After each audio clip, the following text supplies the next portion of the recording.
Hello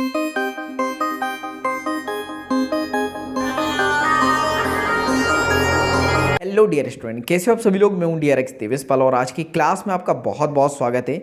आज हम लोग एक और इम्पॉर्टेंट टॉपिक पे बात करने वाले हैं। हम लोग जो चैप्टर पढ़ रहे हैं उसका नाम है पौधों में परिवहन। ठीक है, तो आपको पता होगा पौधों में परिवहन कैसे होता है, और नहीं पता है तो इस चैप्टर को आपको देखना होगा। तो पौधों में परिवहन जो है जाइलम के द्वारा होता है, फ्लोएम के द्वारा होता है, और विसरण के द्वारा, परासरण के द्वारा। ये सारी चीज़ें हम लोग पढ़ चुके हैं। अगर आप नए हो तो आप पहले की क्लास जाके देख सकते हो कि बहुत सारी चीज़ें इस चैप्टर के बारे में हम लोग पढ़ चुके हैं। और अगर आप पुराने स्टूडेंट हो, सारी क्लास अटेंड कर रहे हो, तो आपको पता होगा कि पिछली क्लास में हम लोगों ने क्या देखा था। पिछली क्लास में हम लोगों ने ये देखा था कि पौधों को जो है जल कैसे अवशोषित करते हैं, एपोप्लास्ट के द्वारा और सिम्प्लास्ट के द्वारा। ठीक है, तो ये सारी चीज़ें हम लोगों ने पढ़ ली थी कि एपोप्लास्ट कैसे परिवहन करता है और सिम्प्लास्ट कैसे परिवहन करता है। क्लियर है। इसके बाद हम लोगों ने बात करी थी कि सिम्प्लास्ट फास्ट होता है या एपोप्लास्ट। तो याद रखना, एपोप्लास्ट फास्ट होता है, सिम्प्लास्ट होता है स्लो। क्लियर है। तो उम्मीदें हैं सारी चीज़ें आपको समझ में आ गई होंगी। ये जो कैस्पेरियन स्ट्रीप है, यहाँ से जल प्रवेश नहीं करता है, तो जो आगे का परिवहन होता है एंडोडर्मिस के बाद का, वो सिर्फ और सिर्फ जो है सिम्प्लास्ट के द्वारा होता है। चलो, इसके बाद हम लोग यहाँ पर बात करें तो एनसीईआरटी ने एक और डायग्राम हम लोगों को दिया है। हालांकि वही टॉपिक है जो कल पढ़ा था ना, वही है, लेकिन एनसीईआरटी ने अलग से डायग्राम दिया है और कुछ चीज़ें ऐसी दी गई है, तो उसको समझना ज़रूरी है। चलो, तो हम लोग बात कर लेते हैं। हमारे पास में दो पाथवे, कौन कौन से, एक सिम्प्लास्टिक पाथवे, एक एपोप्लास्टिक पाथवे। ठीक है। सो 1 मिनट। चलो, सर्दी खांसी का मौसम चालू है, आपको पता है। चलो, तो सिम्प्लास्टिक पाथवे और एपोप्लास्टिक पाथवे। तो हम लोग यहाँ पे बात करते हैं एपोप्लास्टिक पाथवे क्या था, जो कल हम लोगों ने पढ़ा था कि ये कहाँ से होता है, सिर्फ और सिर्फ ये होता है कोशिका झिल्ली और कोशिका भित्ति के बीच से। ठीक है, ये हो गया। और बीच में फिर अब आ जाता है प्लाज्मोडेस्माटा। क्लियर है। और एक आ जाती है एंडोडर्मिस। ठीक है, जहाँ पे कैस्पेरियन स्ट्रिप थी। क्लियर है, ये बना है, ये कैस्पेरियन स्ट्रिप नीचे दी हुई है। ठीक है, ये देखो, ये कैस्पेरियन स्ट्रिप है, ये कैस्पेरियन स्ट्रिप जो जल के लिए कैसी है, अप्रवेश है, जल को प्रवेश नहीं करने देगी। तो अब यहाँ पे हम लोग बात करें तो देखो, सिम्प्लास्ट पाथवे जो है ये प्रोटोप्लाज्म के द्वारा होता है। क्लियर है। किसके द्वारा होता है, प्रोटोप्लाज्म। ये देखो, यहाँ से ये सेल के अंदर से भी गति हो जाएगी, यानी सेल के अंदर से गति किसके द्वारा होंगी, यहाँ पे प्रोटोप्लाज्म के द्वारा। क्लियर है, यानी कोशिका द्रव्य के द्वारा। क्लियर है। प्लाज्मोडेस्माटा के द्वारा हुई थी, याद होगा आपको। ये देखो, प्लाज्मोडेस्माटा के द्वारा।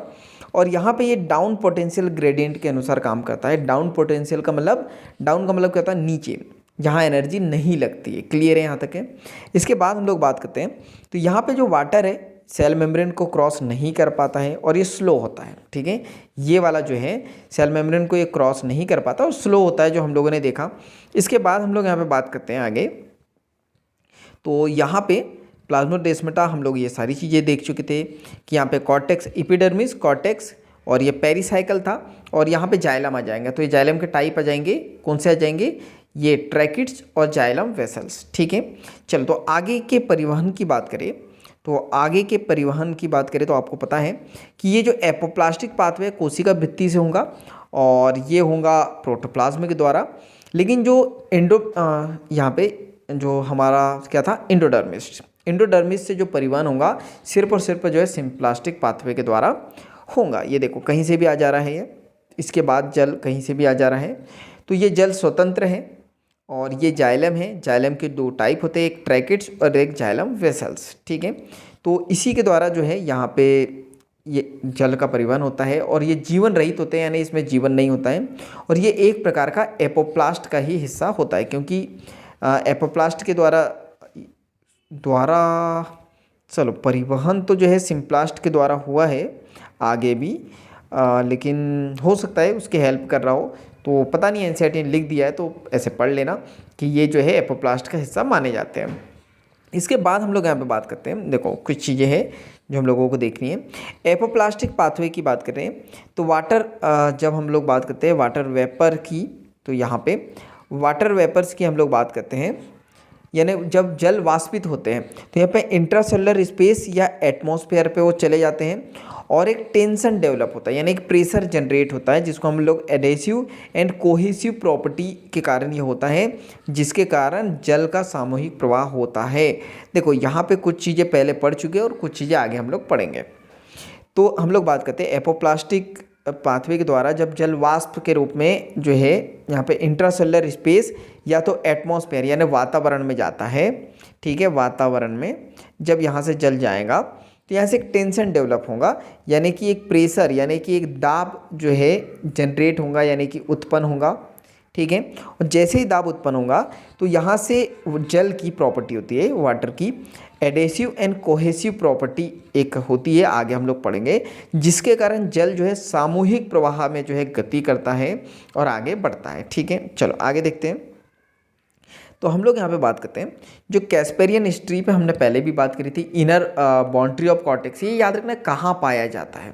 देखो हम लोग बात करते हैं, देखो इधर देखो, इधर कहाँ पाया जाएगा, तो ये इंडोडर्म्स में बताया गया है, लेकिन एनसीईआरटी क्या बोल रही है, ये कॉर्टेक्स जो है ना इसकी बॉडी पे देखने को मिलेगा, इसकी बाउंड्री पे देखने को मिलेगा। तो जो थ्योरी में दिया है वो आपको याद रखना है, क्योंकि एनसीईआरटी ने दिया है तो फिर तो याद रखना ही है। वैसे जब भी आए कैस्पेरियन स्ट्रिप कहाँ होती है तो एंडोडर्मिस, वही आंसर लगाना है, लेकिन उसके अलावा कुछ पूछे तो ये याद रखना है इनर बाउंड्री ऑफ कॉर्टेक्स, ठीक है। ये जल के लिए अप्रवेश है, जल को प्रवेश नहीं करने देता है। जो जल है कोशिका भित्ति क्षेत्र की ओर गति करता है, ठीक है। अगर जब जल जो है मतलब ये प्रवेश नहीं करने देगा तो कहाँ जाएंगे, एक कोशिका भित्ति क्षेत्र की तरफ, और पुनः झिल्ली फिर के द्वारा जो है अंदर भेजा जाता है, और बाद में जल कैसी गति करता है, सिम्प्लास्टिक गति। मोस्ट इंपॉर्टेंट याद रखना है कि एपोप्लास्ट के द्वारा जब जल आएगा तो बाद में वो सिम्प्लास्टिक गति ही करता है, क्योंकि जो स्ट्रीप हमारी कैस्पेरियन स्ट्रीप, देखो टंग स्लिप हो जाती है, तो मैं पहले भी बता चुका हूँ, हो जाती है। चलो तो कैस्पेरियन स्ट्रीप की बात करते हैं, तो यहाँ से जो है ये जल प्रवेश नहीं कर पाता है, तो आगे का परिवहन जो है सिम्प्लास्टिक पाथवे के द्वारा ही होता है। तो ये रूट लेयर से यानी मूल की परत से जो है जल किधर जाएगा, इंडोडर्मिस की तरफ, ठीक है। और ये सिम्प्लास्टिक पाथवे के द्वारा होगा, और यही एक रास्ता है जिसके द्वारा पानी तथा अन्य विलय वैस्कुलर सिलेंडर में प्रवेश करते हैं। वैस्कुलर सिलेंडर यानी जो जाइलम के टाइप होते हैं। क्लियर है यहाँ तक के? चलो तो ये हम लोग पढ़ चुके। तो उम्मीद है आपको जो सिम्प्लास्टिक पाथवे है और एपोप्लास्टिक पाथवे है बहुत अच्छे से समझ में आ गया होगा, और नहीं आया हो तो कमेंट्स करना। मुझे कैसे पता चलेगा कि आपको नहीं आया, आप बताओगे तभी पता चलेगा, तो आपको कमेंट्स बॉक्स में मुझे बताना है। चलो इसके बाद हम लोग बात करते हैं, कुछ नोट हैं, तो 2000 की नोट है। चलो तो इसको देखते हैं। नई जड़ों में जल सीधे जाइलम वाहिकाओं और वाहिनिकाओं में प्रवेश करता है। देखो जो नई जड़ें होती है ना, उसमें ये सारा जो सिस्टम हम लोगों ने पढ़ा ये नहीं होता है, सीधे ही जो है जाइलम की वाहिकाओं और वाहिनिकाओं में प्रवेश कर लेता है, ठीक है। और कुछ है क्या? हाँ बिल्कुल है, बहुत इंपॉर्टेंट है। माइकोराइजा तो नीट वाली एनटीए की बात करें, जो नीट का एग्ज़ाम लेती है, बड़ा इंपॉर्टेंट टॉपिक है उनके लिए, ये बड़ा महत्वपूर्ण टॉपिक है, क्योंकि बहुत बार क्वेश्चन यहाँ से पूछे गए हैं। चलो तो इसको करते हैं यहाँ पे जहाँ खाली जगह है। देखो हम लोग बात करते हैं, ये है जड़, ठीक है, और जड़ पे लगी है, ये देखो जड़ की रूट से निकली, ये हेयर से निकले हैं, और यहाँ पे इस पे लगा है फफूंद। जड़ पे क्या लग गई है? फफूंद लग गई। क्यों लग गई है? क्योंकि फ़ायदा चाहिए, बेनिफिट चाहिए। भाई जो रूट है, जो जड़ है, अगर किसी को अपनी शरण में फना दे रहा है, जगह दे रहा है रुकने के लिए, तो कुछ तो बदले में कुछ चाहिए होगा ना, या कुछ तो फ़ायदा हो रहा होगा। तो देखो जो जड़ है, यहाँ पे हम लोग बात करते हैं, ये है जड़ और ये है फफूंद। फफूंद का काम क्या है? Very large surface. इसका काम ये है सरफेस एरिया को बढ़ाना। देखो ये ऐसे लग गई है, तो इसका जो क्षेत्रफल है जड़ का, वो क्या हो गया है? बढ़ गया है। तो ये बढ़ने की वजह से क्या होता है, यहाँ पे अधिक मात्रा में जो है, यहाँ पे जो रूट है, ये अधिक मात्रा में क्या बनाती है, ठीक है। ये देखो 1 मिनट, हाँ देखो फफूंद की बात करते हैं, तो फफूंद को क्या चाहिए? खाना चाहिए। देखो जो रूट है, आपको पता है कि ये क्या बनाती है? शर्करा, नाइट्रोजन समाहित यौगिक होते हैं इसमें, ठीक है। तो ये खाना वगैरह कौन बनाती है? पत्ती बनाती है। पत्ती से कहाँ आती है? जड़ में खाना आता है। तो जब जड़ में आता है तो ये बोलता है, कौन, जड़ बोलता है कि भाई साहब फफूंद, आप मेरी बॉडी पे लगे थे, मतलब बैठे हुए थे, लेकिन आपने मेरी मदद की है, आपने मेरा सरफेस एरिया बढ़ाया है, जिसकी वजह से मैंने बहुत ज़्यादा जल पहुंचाया है पत्ती को, इस वजह से पत्ती ने बहुत सारी शर्करा बनाई है। तो एक काम करो, आप भी खा लो। तो ये जो है यहाँ पे ये जो रूट है, ये जो है फफूंद को क्या दे देती है, शर्करा, नाइट्रोजन वगैरह सारी चीज़ें दे देती है। क्लियर है। पर रूट बोलती है ऐसे ही बने रहना, मुझे भी तो फायदे में कुछ चाहिए ना। तो ये क्या करती है, बोलता है, ये फफूंद कहती है ठीक है, मैं ऐसे ही लगे रहूँगी और आपका सरफेस एरिया बढ़ा दूंगी, ताकि आप मृदा से ये सारी चीज़ों को, किसको, खनिज आयंस को और जल को आसानी से अवशोषित कर सको। क्लियर है। चलो, तो ये याद रखना है कि इसको कहते हैं सहजीवी संगठन, यानी कि सिम्बायोटिक एसोसिएशन। अब इसका मतलब क्या है सिम्बायोटिक एसोसिएशन का, कि तुम मुझे कुछ दो, बदले में मैं भी तुम्हें कुछ दूंगा या दूंगी। तो एक दूसरे की सहायता करते हैं, एक दूसरे की सहायता करते हुए ये जीवन यापन करते हैं, तो उसको कहते हैं सिम्बायोटिक एसोसिएशन या सहजीवी संगठन।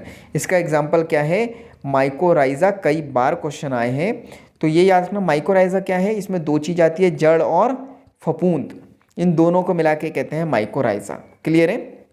चलो, इसके बाद हम लोग बात करते हैं, तो एक और माइकोराइजा के साथ अविकल्पी संबंध है। ठीक है, मतलब ये तो सहजीव है, इनकी मर्जी। जैसे मैं बात करूँ, फफूंदियाँ नहीं भी लगी रहेंगी, फिर भी तो रूट काम करेंगी ना, थोड़ा कम काम करेंगी लेकिन करेंगी। लेकिन यहाँ पे अविकल्पी संबंध है। अविकल्पी का मतलब, एक एग्जाम्पल याद रखना, चिड़ का बीज। ठीक है, तो ये बाबा गूगल करना, बाबा गूगल सब गूगल देंगे कि ये चिड़ का बीज क्या होता है।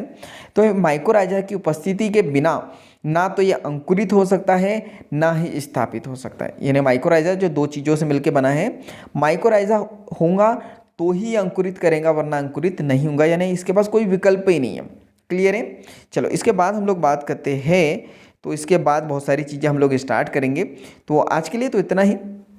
तो जल्दी से वीडियो को लाइक कर दो और कमेंट्स करके बताओ मुझे कि क्लास समझ में आई है या नहीं आई है। और अगर क्लास समझ में आ रही है ना, तो कमेंट्स बॉक्स में यस टाइप कर दिया करो आप, ताकि मुझे समझ में आए कि आपको क्लासेस समझ में आ रही है। तो मैं और भी ऐसी वैल्यूबल क्लासेस जो है बनाते रहूँ। और इस वीडियो को और भी लोगों तक के शेयर कर दो, सभी लोगों तक के शेयर कर दो, क्योंकि जब हम दूसरों की हेल्प करते हैं तो ये नेचर हमारी हेल्प करता है।